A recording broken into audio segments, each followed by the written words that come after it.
आज हामी सोमबारै हो है र पर दिउँसो 2-2:30 को बिचमा आज हामी पनि फेरि ग्लास हाउसपट्टि नै सफाहरू गर्दैछौँ है। र आज मसँग एकजना भाइ चाहिँ आएको छ हैन, र ऊ र हामी चाहिँ एकदम यहाँनिर चाहिँ दुई भाइ मिलेर चाहिँ यहाँ काँडाहरू काट्दैछौँ है। यहाँ काँडाहरू देखिहाल्नु भयो, काँडाहरू फाड्दैछौँ र चाँडोभन्दा चाँडो यहाँनिर चाहिँ आज अब हामी काम गरेर नै देखाउने छौँ। यहाँ एकदम सफा बनाउने छौँ र यहाँनिर झाडा पिसाबहरू पनि धेरै गर्छ, त्योहरू पनि हामी कन्ट्रोल गर्ने छौँ है।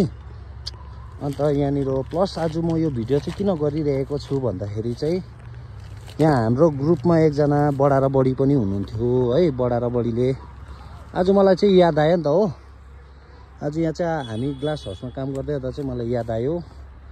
बडा र बडीले चाहिँ हामी यहाँनिर काम गर्दै गर्दाखेरि चाहिँ चियाहरू ल्याइदिनु हुन्थ्यो है।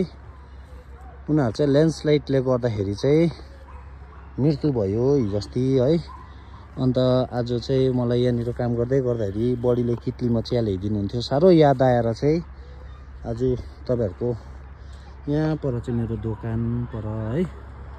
र अहिले चाहिँ हामी यहाँनिर खडाइ गर्दै थियौँ काँडा घारीहरू, यो मैला कुचेलाहरू यहाँबाट निकाल्दै है।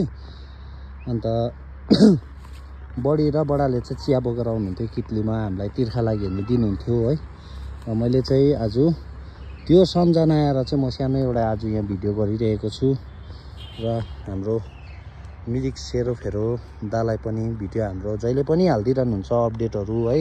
उहाँलाई पनि थ्याङ्क यू धेरै धेरै।